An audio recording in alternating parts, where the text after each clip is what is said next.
तो हेलो दोस्तों, welcome to my YouTube channel. आज है 21 अप्रैल 2021 और आज आपका D SSS का एग्ज़ाम था। आप सभी जानते हैं कि आपका एग्ज़ाम 19 से 23 तारीख तक होने वाला है। तो 2 दिन एग्ज़ाम पहले हो चुका है और आज एग्ज़ाम का तीसरा दिन है। उम्मीद करता हूँ आप सभी का एग्ज़ाम बहुत ही अच्छा जा रहा होगा। और आज का जैसे ही एग्ज़ाम ख़त्म हुआ है वैसे ही हमारे पास हर दिन की तरह आज भी प्रश्न आने शुरू हो गए हैं। चाहे आपके जीके का क्वेश्चन हो, मैथ का हो, रीजनिंग का हो या हिंदी का हो, सभी के क्वेश्चन थोड़े थोड़े हमारे पास आज पाए हैं। तो सभी का एग्जाम एनालिसिस हम आपको इस वीडियो में बताएंगे। 100% रियल क्वेश्चन के साथ उसका आंसर भी बताएंगे। तो जिनका अभी एग्ज़ाम बाकी है वो लोग वीडियो को शुरू से लेकर अंत तक रहिएगा। और आज बहुत बुरा हुआ क्योंकि आज जो एग्ज़ाम लेवल था वो बहुत हार्ड था। जिनका एग्ज़ाम था उनका कहना था कि आज एग्ज़ाम लेवल बहुत हार्ड था। तो आप लोग देख लीजिएगा कि कैसे कैसे क्वेश्चन आपके एग्ज़ाम में पूछे गए थे। वीडियो स्टार्ट करने से पहले अगर आपको वीडियो पसंद आती है तो वीडियो को आप लोग लाइक जरूर कीजिएगा। कमेंट बॉक्स में बताइएगा कि आपको वीडियो कैसी लगी। और जो लोग अभी तक चैनल को सब्सक्राइब नहीं किए हैं वो लेटेस्ट अपडेट पाने के लिए चैनल को सब्सक्राइब कर सकते हैं। चलिए आज के एग्ज़ाम में आपके जो भी प्रश्न पूछे गए थे देखते हैं। आज 21 अप्रैल 2021 के फर्स्ट शिफ्ट में यह क्वेश्चन पूछा गया था D SSS के एग्जाम में कि 1916 में कांग्रेस के लखनऊ अधिवेशन में अध्यक्षता किसने की। 1916 में कांग्रेस के लखनऊ अधिवेशन में अध्यक्षता किसने की? तो अंबिका चरण मजमूदार। अंबिका चरण मजमूदार ने 1916 के कांग्रेस के जो लखनऊ अधिवेशन हुआ था उसकी अध्यक्षता की थी। तो अंबिका चरण मजमूदार इस प्रश्न का बिल्कुल करेक्ट आंसर हो जाता। जो भी ऑप्शन में यह था वह आपका सही आंसर हो जाता।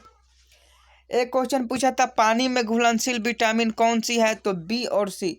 विटामिन बी और सी दोनों पानी में घुलनशील है।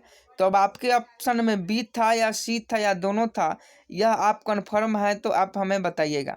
क्योंकि पानी में विटामिन घुलनशील दो हैं, बी भी पानी में घुलनशील है और सी भी पानी में घुलनशील है। तो अब आपके ऑप्शन में क्या था आप कमेंट बॉक्स में जरूर बताइएगा।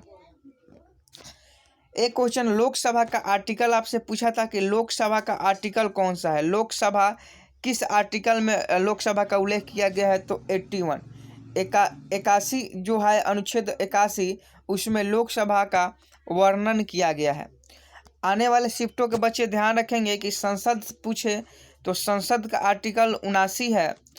राज्यसभा पूछे तो राज्यसभा का आर्टिकल 80 है और लोकसभा को तो आज पूछ ही दिया है 81 है।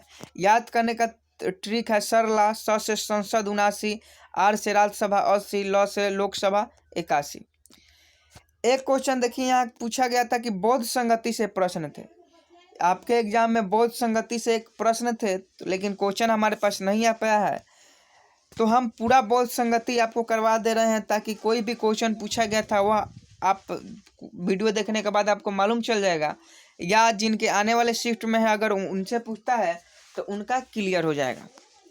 तो पहला अगर पूछे अभी तक बौद्ध संगति कितने हुए हैं, तो पहला क्वेश्चन आपसे पूछ सकता है कि अभी तक बौद्ध संगति कितने हुए हैं। तो अभी तक बौद्ध संगति 4 हुए हैं।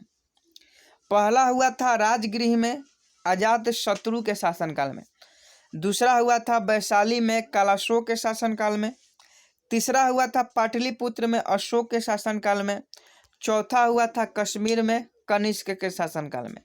तो क्वेश्चन आपसे ऐसे पूछेगा कि प्रथम बौद्ध संगति किसके शासनकाल में हुआ? अजातशत्रु। कहाँ हुआ? राजगृह में। वैसे ही क्वेश्चन पूछेगा कि दूसरा बौद्ध संगति कहाँ हुआ? तो वैशाली में। किसके शासनकाल में हुआ? तो कालाशोक में। तो आप इसे देख लीजिएगा क्योंकि आज आपके एग्जाम में बौद्ध संगति से एक रिलेटेड प्रश्न पूछा गया था। अगला प्रश्न है पेंटागोनिया मरुस्थल कहाँ था? यह क्वेश्चन पूछा है कि पेंटागोनिया मरुस्थल कहाँ पे है? तो यह अर्जेंटीना में है। पेंटागोनिया जो मरुस्थल है वह अर्जेंटीना में है। यह आपके एग्जाम में क्वेश्चन पूछा गया था। एक क्वेश्चन पूछा गया था रेबीज का वायरस का नाम क्या है? तो रेहल्डो वायरस। रेबीज का वायरस का नाम रेहल्डो वायरस है। तो रेहल्डो वायरस इस प्रश्न का बिल्कुल सही आंसर हो जाता। एक क्वेश्चन पूछा था कि फिजियोलॉजी या मेडिसिन की खोज के लिए नोबेल पुरस्कार किसे मिला था? तो फिजियोलॉजी या मेडिसिन की खोज के लिए नोबेल पुरस्कार हार्वे जे अल्टर को मिला था। 2020 का पूछा है, किसे मिला था? हार्वे जे अल्टर को। IMF से रिलेटेड एक क्वेश्चन पूछा गया था आपके एग्जाम में, IMF से। तो IMF से जितने भी क्वेश्चन पूछे जा सकते हैं उस सभी क्वेश्चन हम आपके लिए लेकर आ गए हैं। तो IMF की स्थापना 27 दिसंबर 1945 को हुई थी। हो सकता है पूछा हो कि IMF की स्थापना कब हुई थी, तो 27 दिसंबर 1945। अगला, मुख्यालय इसका वाशिंगटन में है। सदस्य 189 देश हैं। अध्यक्ष, वर्तमान में अध्यक्ष कौन है? क्रिस्टलिना जॉर्जिवा जो है उनके वर्तमान में अध्यक्ष हैं। एक क्वेश्चन WFP से भी था, वर्ल्ड फूड प्रोग्राम से भी एक क्वेश्चन पूछा गया था। तो इसकी स्थापना 19 दिसंबर 1961 को होती है। मुख्यालय इसका रोम, इटली में है। वीडियो अच्छी लग रही होगी तो वीडियो को आप लोग लाइक जरूर कीजिएगा। जो लोग चैनल पर नए हैं वो चैनल को सब्सक्राइब भी कर लेंगे। रीजनिंग की बात करें तो रीजनिंग में आपके काउंटिंग ऑफ फिगर से 2 से 3 क्वेश्चन देखने को मिले हैं। 2 से 3 क्वेश्चन ऐसे थे जो काउंटिंग ऑफ फिगर से थे। इंग्लिश में इरोर वाला क्वेश्चन आया था जिसमें हम लोग को गलत छातना रहता है। नो सूनर जो भी ऑप्शन में था वो आपका सही हो जाता, चाहे वह A में हो या B में हो। नो सूनर वाला ऑप्शन उस प्रश्न का सही आंसर हो जाता। अगला पूछा था, विद्युत उपकरणों में मिश्र धातु का उपयोग होता है, तो निकोम। विद्युत उपकरणों में निकोम मिश्र धातु का उपयोग होता है, तो निकोम इस प्रश्न का सही आंसर हो जाता। एक प्रश्न पूछा गया था, देख लीजिए। मैथ की बात करें तो LCM से आपके क्वेश्चन पूछे गए थे। HCF से भी क्वेश्चन पूछा गया था। परसेंटेज से क्वेश्चन पूछा गया था। वर्क एंड टाइम से क्वेश्चन पूछा गया था। उसके बाद आपका अलजेब्रा से क्वेश्चन थे। अगला क्वेश्चन जीके में पूछा है कि ग्लोबल क्लाइमेट रिस्क इंडेक्स 2020 से पूछा था क्वेश्चन। तो ग्लोबल क्लाइमेट रिस्क इंडेक्स 2020 में भारत का स्थान पूछा होगा। तो ग्लोबल क्लाइमेट रिस्क इंडेक्स 2020 में भारत का स्थान 7वां है। अगर इस 7वां था ऑप्शन में तो वह बिल्कुल आपका सही आंसर था। ग्लोबल क्लाइमेट रिस्क इंडेक्स 2020 में भारत का स्थान 7वें नंबर पर था। अगला क्वेश्चन पूछा था, गर्म करने पर चालक का प्रतिरोध क्या होता है, तो घटता है। ऑप्शन बी बिल्कुल सही था। अगला क्वेश्चन आपसे पूछा था कि भारत और किस देश के बीच संयुक्त सैन्य अभ्यास एक्स डेजर्ट नाइट 21 आयोजित किया जाता है, तो यह फ्रांस के साथ आयोजित किया गया संयुक्त सैन्य अभ्यास एक्स डेजर्ट नाइट 21। अगला क्वेश्चन पूछा था कि गाइडेड पिनाका क्या है, तो गाइडेड पिनाका बहु रॉकेट लॉन्चर है। गाइडेड पिनाका क्या है? गाइडेड पिनाका बहु रॉकेट लॉन्चर है।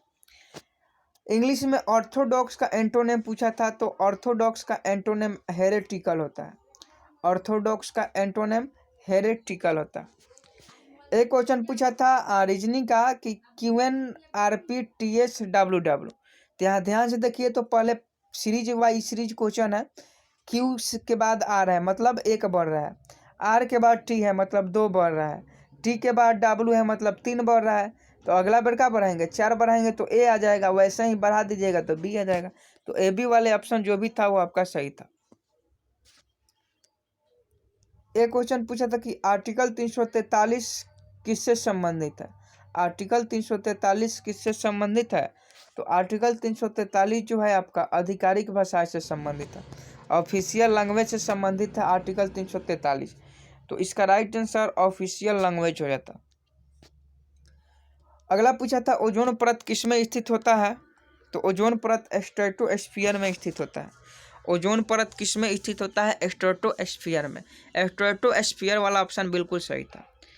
अगला पूछा था कि भारत का सबसे बड़ा डेल्टा कौन सा है, तो भारत का सबसे बड़ा डेल्टा गंगा डेल्टा है। भारत का सबसे बड़ा डेल्टा कौन सा डेल्टा है? गंगा डेल्टा है। अगला क्वेश्चन पूछा था कि मन्नार की खाड़ी कहाँ है, तो मन्नार की खाड़ी हिंद महासागर में है, सभी लोग जानते हैं। तो मन्नार की खाड़ी कहाँ है? हिंद महासागर में है। एक क्वेश्चन आपके एग्जाम में पूछा था कि औरंगजेब ने किस सिख गुरु की हत्या करवाई, तो गुरु तेग बहादुर। औरंगजेब ने गुरु तेग बहादुर की हत्या करवाई थी, तो इसका राइट आंसर गुरु तेग बहादुर हो जाता। एक प्रश्न था, हड़प्पा सभ्यता का सर्वप्रथम खोजकर्ता कौन थे? दयाराम साहनी। दयाराम साहनी हड़प्पा सभ्यता के सर्वप्रथम खोजकर्ता थे। अगला प्रश्न पूछा था कि सौर प्रणाली की खोज किसने की? कोपरनिकस ने सौर प्रणाली की खोज की। एक क्वेश्चन पूछा था वास्तविक शब्द में कौन सा प्रत्यय है, तो ईक है। हिंदी का क्वेश्चन है, ईक है। दो ऑप्शन में था, एक ईक एक ऐसे ईक था, तो ये वाला गलत था और ये वाला आपका सही था। अगला क्वेश्चन पूछा है आदि मानव ने सबसे पहले किस धातु का प्रयोग किया, तांबा धातु का प्रयोग किया। एक और हिंदी का क्वेश्चन पूछा था बसन शब्द का अर्थ पूछा था, तो बसन का अर्थ होता है वस्त्र, वस्त्र मतलब कपड़ा। एक क्वेश्चन पूछा था कि बाजार के नियम का प्रतिपादन किसने किया, तो जेबी सेन ने, जेबी सेन ने बाजार के नियम का प्रतिपादन किया। अगला क्वेश्चन पूछा था कि पोंगल किस राज्य का त्यौहार है, तो तमिलनाडु राज्य का त्यौहार पोंगल है। अगला क्वेश्चन पूछा था पेसमेकर का संबंध शरीर के किस अंग से होता है, हृदय अंग से। एक क्वेश्चन पूछा था यूएनओ की स्थापना कब हुई, तो 24 अक्टूबर 1945 को यूएनओ की स्थापना होती है, तो 24 अक्टूबर 1945 का सही आंसर हो जाता। एक क्वेश्चन पूछा था हिंदी दिवस कब मनाया जाता है, 14 सितंबर को हर साल हिंदी दिवस मनाया जाता है। एक क्वेश्चन पूछा था पीलिया किस अंग का रोग है, तो यकृत का पीलिया रोग है, एक प्रकार का रोग होता है पीलिया जो यकृत में होता है, लीवर में होता है। फिगर काउंटिंग ऑफ फिगर से आपके एग्जाम में क्वेश्चन पूछे गए थे, रीजनिंग में कोडिंग डिकोडिंग से क्वेश्चन थे, परसेंटेज से 2 क्वेश्चन थे। इंग्लिश की बात करें तो प्रीपोजिशन, एक्टिव और सिनोनिम एंटोनिम से आपके एग्जाम में क्वेश्चन पूछे गए थे।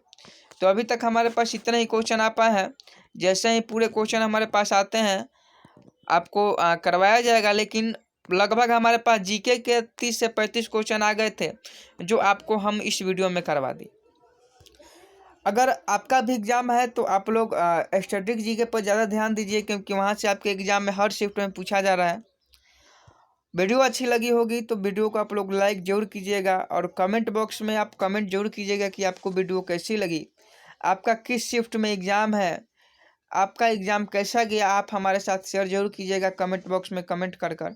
इसका पीडीएफ चाहते हैं तो आप चैनल को सब्सक्राइब कर लीजिए, चैनल को सब्सक्राइब कर लीजिए और कमेंट बॉक्स में पीडीएफ लिखिए, आपको पीडीएफ मिल जाएगा। उम्मीद करता हूँ आप सभी बातों को समझ गए होंगे। मिलते हैं नेक्स्ट वीडियो में, तब तक के लिए जय हिंद जय भारत।